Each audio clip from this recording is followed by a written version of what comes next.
Bueno, pues muchas gracias a todos por estar aquí, a Gabriel por su ponencia, ¿vale?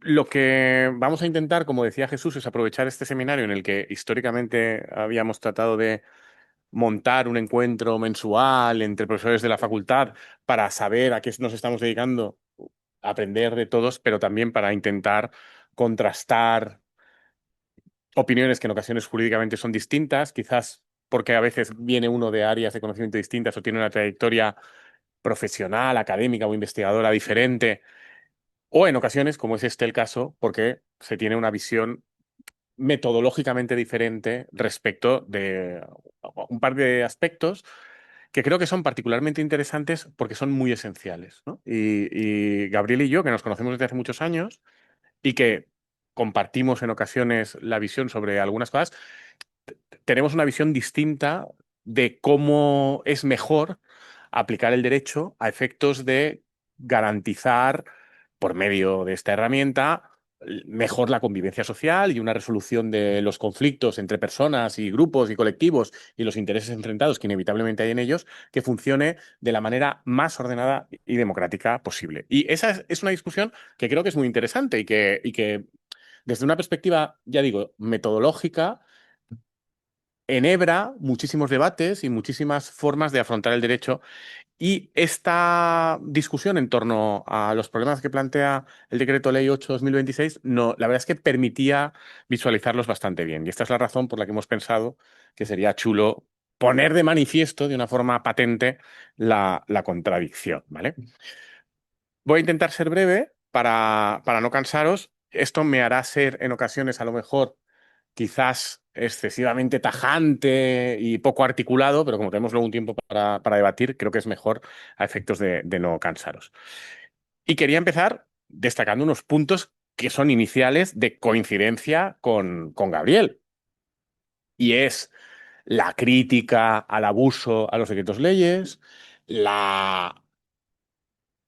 el énfasis en la importancia de que si la Constitución dice en su artículo 86 que los decretos leyes se pueden aprobar, dado su carácter excepcional, únicamente cuando hay una situación de extraordinaria y urgente necesidad, el control respecto de esa extraordinaria y urgente necesidad ha de ser un control cierto, ya de ser un control exigente, ya de ser un control que tenga efectos. Es decir, pues por ejemplo, el Tribunal Constitucional perfectamente podría hacer, no lo ha querido hacer nunca,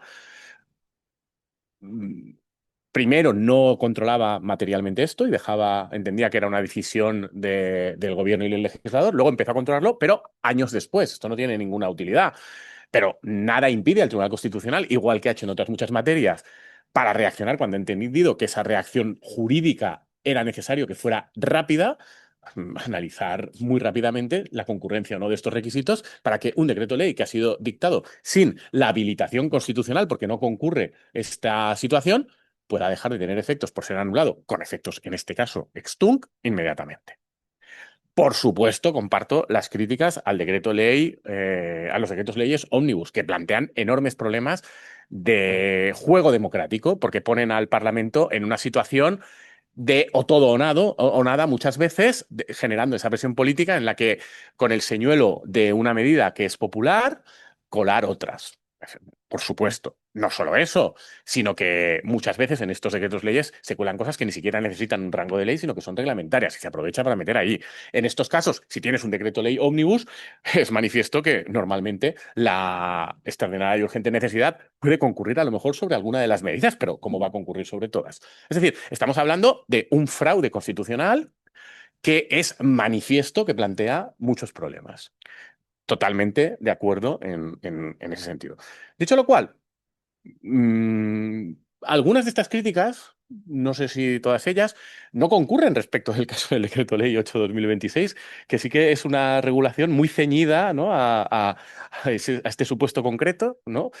Y en el que se puede entender incluso que dentro de los laxos márgenes con los que el Tribunal Constitucional ha entendido la existencia o no de estos casos de extraordinaria y urgente necesidad, pues no parece particularmente descabellado el decir que la situación habitacional que en estos momentos existe en España y que afecta a muchísima gente pueda sí tener este elemento de urgencia. En todo caso, no es de lo que estamos discutiendo, pero me parece bueno, que es importante señalar este punto de acuerdo.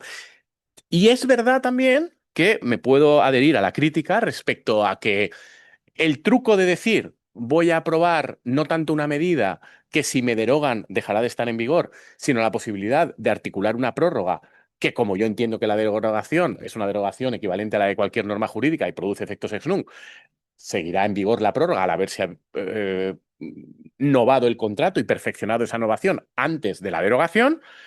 Bueno, es una cierta trampita y en consecuencia me parece criticable. Respecto a todas estas cuestiones, estoy de acuerdo. Incluso puedo llegar a estar de acuerdo, cosa que no ha aparecido en tu exposición, pero que de alguna manera permea el debate cuando nos enfrentamos a normas jurídicas, respecto de que a lo mejor el propio contenido del decreto ley no es la mejor forma de afrontar la crisis habitacional. Y por último, tampoco ha aparecido en tu exposición, pero este sí que creo que es un elemento relevante y que hay que tener en cuenta.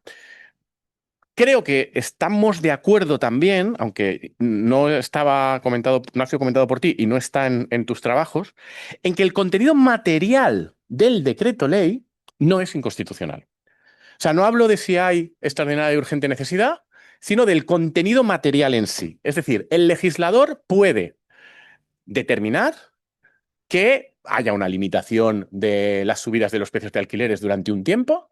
El legislador puede también establecer una modificación de la legislación civil en el sentido de imponer una prórroga por 2 años cuando acaban los contratos.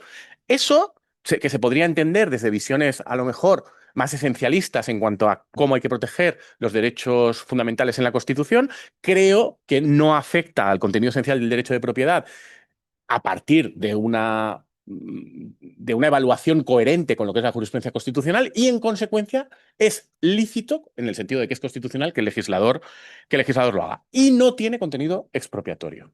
Es decir, es evidente que esto supone una limitación para los propietarios ven de alguna manera cercenada parte de la posible rentabilidad a máximos que podrían obtener de estos bienes inmuebles que tienen en alquiler, y el legislador de alguna manera les limita esto y redistribuye de manera acertada o no algunos de los réditos que uno puede extraer de su propiedad de una forma que quizás es criticable, porque no hay que imponer estas cargas a los privados y el Estado social tiene que generalizar una redistribución que sea a cargo del Estado, porque evidentemente no todos los propietarios están en la misma situación y aquí a todos se les impone la misma carga de una forma que no es particularmente granular, etcétera, etcétera. Todo eso es así, pero no llega a tener el contenido expropiatorio porque es una regulación general y el Tribunal Constitucional ha dicho. Entonces, yo creo que en eso también estamos más o menos de acuerdo, lo cual me permite ya apuntar un elemento que creo que será importante después para el debate. Una de las cuestiones que considerabas democráticamente inadmisibles es que, de alguna manera, si vamos a la interpretación que yo defenderé ahora y que tú criticas, esto acaba generando una situación jurídica irreversible, con efectos que se prolongan hasta 2029. Bueno, pues yo simplemente quiero matizar esto, es decir, no es una situación jurídica irreversible ni que se vaya a perpetuar para siempre, sino que llega hasta 2029. Además de que es reversible por cualquier actuación del Congreso de los Diputados, no es permanente, no es para el resto de la eternidad.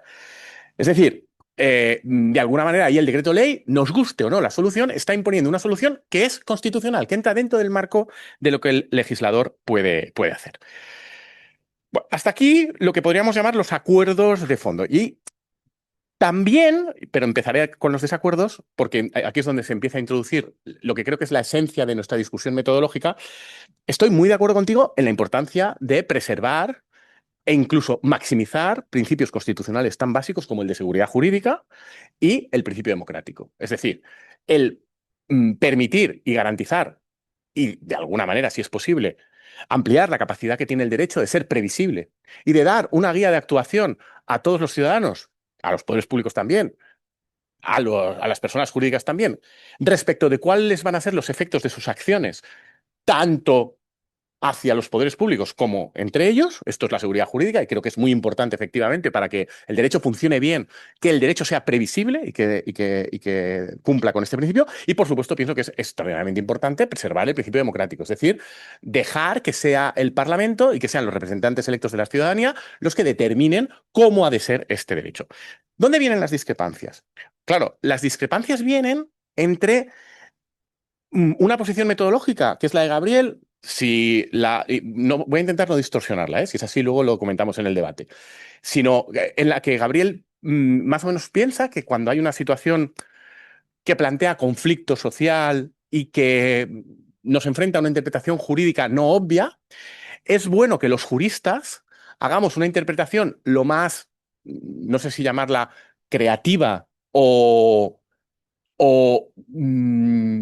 tendente a tratar de introducir en la solución que damos cuál es la forma que creemos que sería mejor socialmente de resolver ese problema para que eso, de alguna manera, nos oriente, nos ilustre, nos guíe hacia cuál es la solución jurídica respecto de cómo tenemos que interpretar el derecho.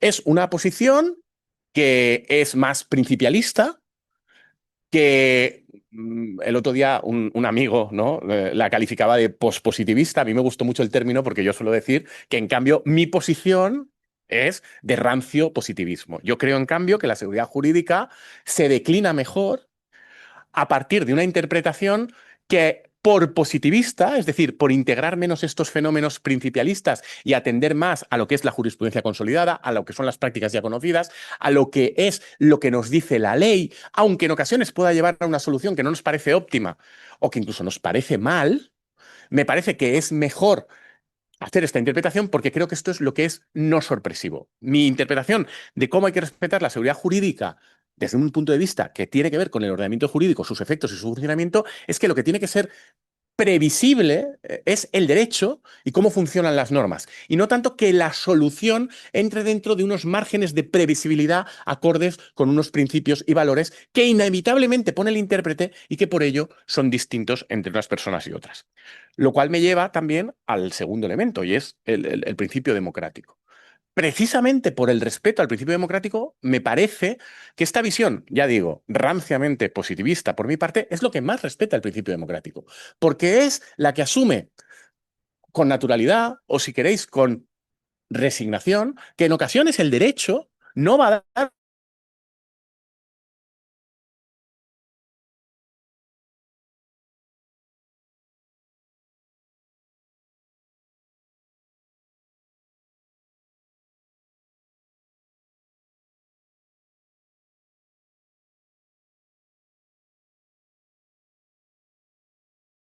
es óptima, no es perfecta, genera problemas.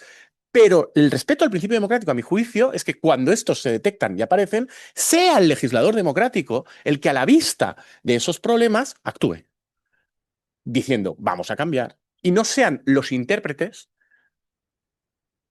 los que, a partir de esa interpretación más principialista, rectifiquemos lo que ha sido el entendimiento común del ordenamiento jurídico para adaptarlo a una solución que pensamos que es mejor, aunque esa solución sea más previsible, más socialmente aceptada en ese momento.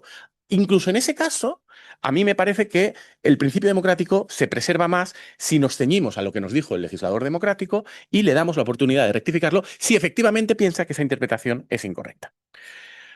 Y este es un debate metodológico que creo que es muy interesante, y por eso creo que esta oportunidad que nos da el Decreto Ley 8/2026 tiene un elemento un poco formativo para todos, porque nos obliga a reflexionar sobre cuál es nuestro posicionamiento respecto a este debate, que es un debate que aquí, de forma explícita, yo creo que aparece esta dimensión, pero que en muchos otros casos está también, y está más implícito, y en ocasiones no valoramos hasta qué punto. Llevándolo al plano concreto, yo creo que no hay que olvidar, y me da la sensación, ya digo, yo lo conecto tanto con la seguridad jurídica como con el principio democrático, que en tu tesis das poco valor a que, por supuesto, que ese título preliminar del Código Civil de 1974 es quizá cuestionable, el valor cuasi constitucional que le hemos dado. El Consejo de Estado, en su dictamen, lo dice, ¿no? ¿No? Habla de que esas normas no son normas solo de derecho civil, sino que son normas generales de aplicación referidas a el resto del ordenamiento jurídico, de ramas del ordenamiento jurídico, antes de la Constitución. Llega la Constitución y la Constitución no enmienda esto y omite cualquier tipo de cláusula sobre fuentes del derecho de carácter general, y en los debates constitucionales se dice, lo omitimos porque está el título preliminar del Código Civil. Después de eso, toda la jurisprudencia, tanto del Tribunal Supremo como del Tribunal Constitucional, han asumido con total naturalidad 35 años de Constitución democrática, casi 50, ¿no? Han asumido con total naturalidad este carácter. Y lo han asumido en todas las ramas del derecho, la jurisprudencia en todas las ramas del derecho y también la jurisprudencia constitucional.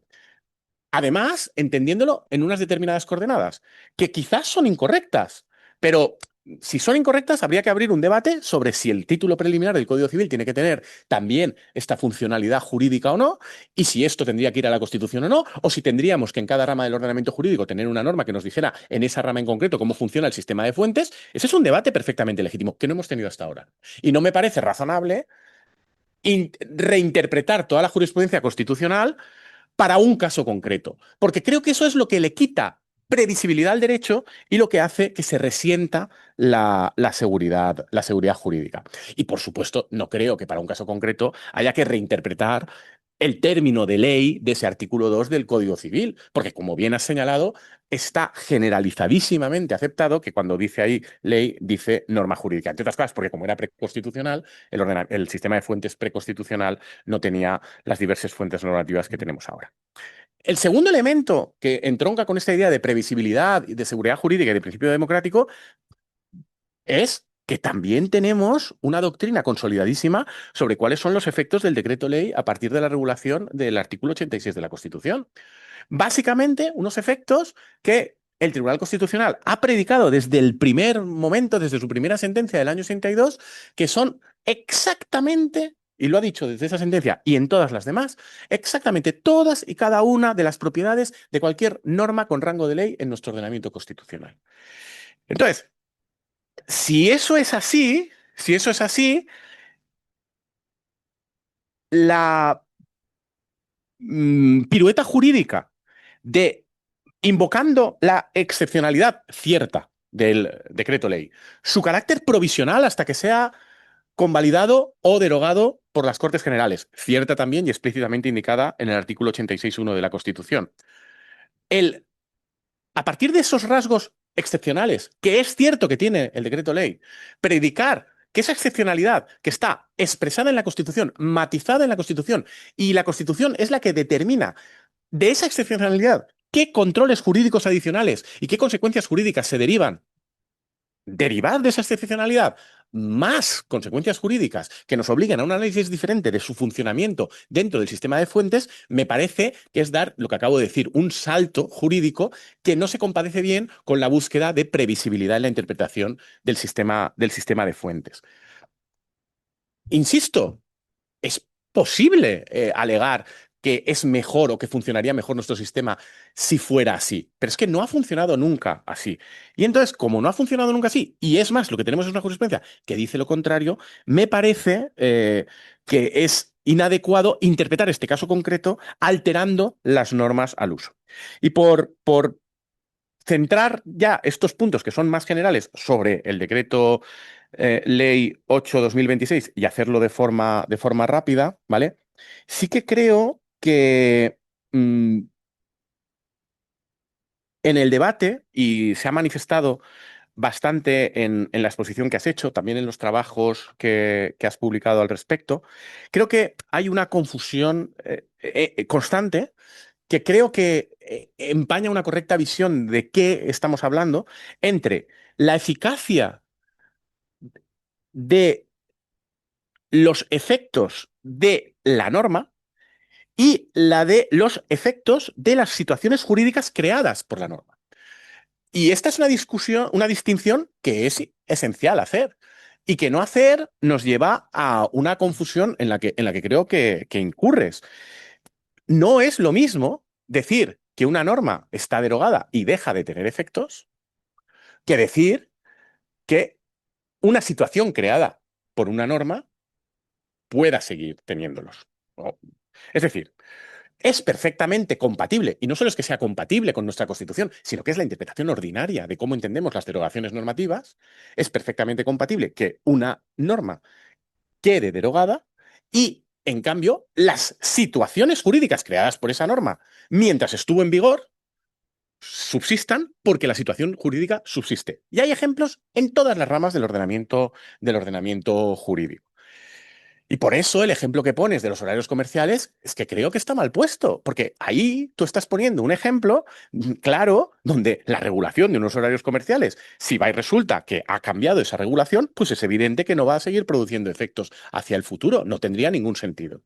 Y lo has explicado bien y tienes toda la razón. Pero es que eso no es lo mismo que cuando hablamos de los efectos hacia el futuro y que se siguen proyectando hacia el futuro, no de una norma, sino de una situación jurídica creada por una norma válidamente y que subsiste. Yo en la réplica que te hacía por escrito mencionaba dos casos, pero se pueden mencionar muchos más. Uno es porque es un caso donde sí que tenemos una declaración de nulidad de una norma y, en consecuencia, efectos ex tunc, la famosa derogación, anulación por parte del Tribunal Constitucional de la ley civil valenciana sobre el matrimonio, ¿no? El defecto, el que por defecto el matrimonio fuera en separación de bienes. Esa norma es declarada nula por el Tribunal Constitucional en una sentencia por lo demás muy cuestionada y a partir de ese momento la norma desaparece y todos los matrimonios que se pasan a hacer a partir de ese momento en la Comunidad Valenciana pasan a ser de nuevo en gananciales. Pero los matrimonios que se habían constituido con la norma anterior en vigor siguen funcionando en régimen de separación de bienes, porque la norma había constituido válidamente un régimen que era el régimen de separación de bienes para esas uniones matrimoniales. Y el hecho de que la norma se derogue, por supuesto que tiene efectos, que ya no se va a poder seguir haciendo así. Igual que tú dices, es que la interpretación contraria hace que la derogación del decreto ley no tenga efectos. Por supuesto que tiene efectos, que ya no podrán seguir siguiendo los inquilinos pidiendo las prórrogas. Claro que tiene efectos. La cuestión es, esa prórroga ya constituida, si es constitucional, y habíamos quedado clara antes en que el contenido de la norma es materialmente constitucional, y si hubiera sido una norma normal del legislador no habría tenido problemas, pues esa prórroga queda válidamente constituida y como queda válidamente constituida, ¿por qué no va a poder seguir produciendo efectos? Lo que habrá que demostrar en su caso es que no, pero si no, por defecto, nuestro ordenamiento jurídico dice, y lo has explicado bien, es el funcionamiento normal del artículo 2 del Código Civil, que la derogación va a producir esos efectos ex nunc, que por supuesto contienen efectos retroactivos de retroactividad mínima, pero sabemos cuál es la doctrina del Tribunal Constitucional al respecto y sabemos que no estamos hablando de esos, y en consecuencia es el funcionamiento normal del derecho. Pero menciono este otro ejemplo porque creo que una de las personas que han apoyado públicamente tus argumentos al respecto de este decreto ley, creo que es Jesús Alfaro, ¿no? En su blog, ¿no? Que él es mercantilista. Creo que y además aprovecho que hay varios mercantilistas, ¿no? O sea, quiero decir, no es lo mismo que una norma quede derogada y deje de tener efectos que las situaciones jurídicas creadas al amparo de esa norma puedan seguir produciéndolos. Una sociedad de capital, creada a partir de las condiciones expresadas en la norma vigente, válidamente. La norma, y está creada y funcionando, la norma después cambia y se exige algo distinto en esa norma para crear válidamente una sociedad. De manera que la sociedad ya creada no cumpliría con los requisitos de constitución. Pues, por ejemplo, porque no tiene el capital social mínimo exigido. Nadie ha pensado nunca y ha defendido nunca que esa sociedad deje de poder funcionar porque la norma no estaría en vigor.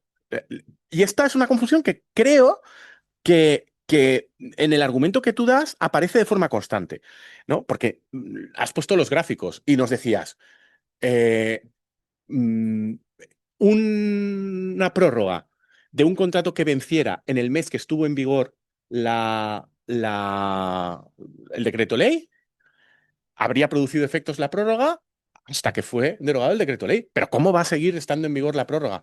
Pues me parece que en ese caso, o sea, yo sinceramente ese caso no pensaba que estuviera en cuestión tampoco. Me parece que, es decir, o sea, puedo entender la crítica, porque ahí es donde hay una cierta trampa del gobierno, y es verdad, en el decir, no, es que aunque te acabe el contrato cuando la norma ya está derogada y ya no está en vigor, como te pudiste acoger un año antes, va y resulta que te lo prorrogamos. Bueno, pero yo creo que una prórroga con una norma que en ese momento estaba en vigor, que desplegaba todos sus efectos y absolutamente válida, constituida dentro de una norma que permite acogerse a esa prórroga, que es materialmente constitucional, entendamos que porque la norma que ya no te va a dejar hacer nunca más esa prórroga deja de tener valor jurídico, me parece, sinceramente, que es dar varios pasos en una interpretación jurídica que acaba siendo demasiado principialista y afecta a la seguridad jurídica. Y por ir acabando, tres últimas cosas, dos las cuento telegráficamente y con la última acabo. Sobre la jurisprudencia constitucional en materia de retroactividad y retroactividad en grado mínimo, medio y máximo, la has explicado muy bien y es evidente, y el Tribunal Constitucional lo dice, que por respeto al legislador democrático, no, además hay un libro fantástico de Miguel Azpitarte justamente sobre eso. La que plantea problemas es la retroactividad en grado máximo. Y esa es la razón por la que el Tribunal Constitucional, la retroactividad en grado máximo, si alguien no está familiarizado con la sentencia del Tribunal Constitucional, la jurisprudencia del Tribunal Constitucional en la materia, es cuando tú transformas por medio de una ley con efectos retroactivos las situaciones jurídicas ya consolidadas en el pasado, derivadas de una situación de hecho y de derecho también del pasado. Es decir, lo que ya está hecho y consolidado. Esa es la que es más problemática, ¿vale? Entonces, yo entiendo todo el argumento que das, pero no entiendo el salto que das a que de esa jurisprudencia derives un problema mayor respecto de la tesis que defendería una derogación normal, como la de cualquier norma jurídica para estas normas, dado que la Constitución dice que no tienen distinción en este sentido, con efectos en consecuencias nunc, de una derogación que equivaldría a una anulación con efectos ex tunc. No entiendo dónde ves el mayor problema. Es más, yo creo que sería al revés, ¿no? Que es tu tesis la que podría provocarlos. Y respecto de las posibilidades de reacción parlamentaria y de modulación, por supuesto que el Parlamento tiene posibilidades de reacción y de modulación. Tiene la posibilidad de introducir una enmienda en cualquier ley. ¿Mm? Tiene la posibilidad de instar una nueva ley. Es que tiene incluso la posibilidad de decidir cuando convalida el decreto ley, si en vez de convalidarlo, tramitarlo como proyecto de ley ordinario. Tiene esa posibilidad en un proyecto de ley ordinario en el que va a poder hacer muchas cosas. Es decir, el legislador democrático, claro que tiene la posibilidad. Y no solo eso, es que si deroga y las consecuencias de la derogación, alguna de ellas no le parecen apropiadas, por ejemplo, si en este caso no le pareciera apropiado que esas prórrogas entendiéramos que subsisten, las que han sido válidamente constituidas, por supuesto que puede legislar en sentido contrario. Y eso es lo que respeta el principio democrático. Porque el principio democrático atiende con normalidad a la posibilidad de que el Parlamento tenga opiniones que puedan ser matizadas y que, por ejemplo, le pueda no gustar el decreto ley, pero le pueda parecer bien que estas prórrogas subsistan. Como, por otro lado, parece ser el caso. Porque, que me conste, ninguno de los partidos que votó a favor de la derogación del decreto ley ha hecho el más mínimo movimiento jurídico para intentar cuestionar la vigencia y constitucionalidad y posibilidad de que desarrollen sus efectos jurídicos con normalidad de esas prórrogas. Da la sensación, de hecho, que esto es lo que quiere el legislador democrático, porque no ha habido ningún movimiento en este sentido. Que por supuesto que en el funcionamiento del Parlamento hay problemas, como has bien comentado tú, de filibusterismo jurídico de una mesa, que por cierto no es el gobierno, es la mesa del Congreso, que es reflejo de la extracción de la mayoría democrática en esas cortes. Entonces, que la mayoría democrática de un parlamento puede cometer abusos, no el gobierno, ¿eh? La mayoría democrática, por supuesto. ¿Que esos abusos deberían ser corregidos? Por supuesto. Pero no para este caso, para todos. Lo que quiero decir es, esta situación que tú comentas de la mesa se ha producido y se ha producido en otros casos, pero justamente en este no, porque la mayoría democrática, que igual que derogó el decreto ley, no ha hecho el más mínimo movimiento para intentar cuestionar los efectos jurídicos que puedan producirse de las prórrogas que hemos comentado. Y la última idea, y es con la que quiero acabar, porque me parece que es importante. Es verdad que el decreto ley es una norma excepcional, es verdad que plantea muchos problemas. Pero, y aquí va un poco, yo creo, la esencia de esta discusión metodológica que tenemos tú y yo. Insisto, además, que no cuestiono que tu tesis sea una tesis posible, porque de hecho creo que es una tesis, al menos en ciertos campos del derecho, mayoritaria o crecientemente mayoritaria. ¿Vale? Lo dices explícitamente en tu trabajo, lo has apuntado en tu ponencia. Bueno, de hecho creo que has acabado así. Dices, la excepcionalidad del decreto ley nos obliga a interpretar también restrictivamente todos los elementos de despliegue jurídico de esa norma. Porque al ser excepcional, entendemos que es por defecto peor que una ley normal y en consecuencia de alguna manera sospechosa y hemos de contenerla. ¿Eh? Yo puedo coincidir con la valoración de fondo, pero yo lo que creo es que lo que yo piense da igual. Lo que importa es la Constitución, que es la que definió el instrumento. Y lo definió diciendo que había que tener unas cautelas. Por ejemplo, exigir esa extraordinaria y urgente necesidad para que se pueda hacer. Por ejemplo, lo has mencionado muy bien, que no pueda afectar a derechos fundamentales. Pues esas cautelas son las que es imperativo que como juristas exijamos que se cumplan, que se respeten y que se respeten de una forma que sea constitucionalmente coherente con lo que quiso el constituyente como manifestación democrática de lo que quería la comunidad de los españoles. Pero me parece que nos arrogamos como juristas y como comunidad jurídica unas atribuciones que no nos corresponden si vamos más allá de eso y respecto de cuestiones que el legislador democrático o el constituyente no entendieron que tuvieran que ser excepcionadas respecto de ese tipo de norma jurídica, nosotros se las añadimos. Y ahí es donde yo creo que está el núcleo de nuestro desacuerdo. Y eso es un poco lo que yo quería poner de manifiesto aquí y ya puestos con ello, dar eh, pie al debate, porque creo sinceramente que es una cuestión muy interesante que no tiene que ver solo con este decreto ley y con el derecho administrativo, sino que ah, es una problemática que abarca a cualquier rama del derecho. Y entonces tengo muchísimo interés, además de escuchar a Gabriel a continuación, a todos vosotros, para saber qué pensáis. Muchísimas gracias.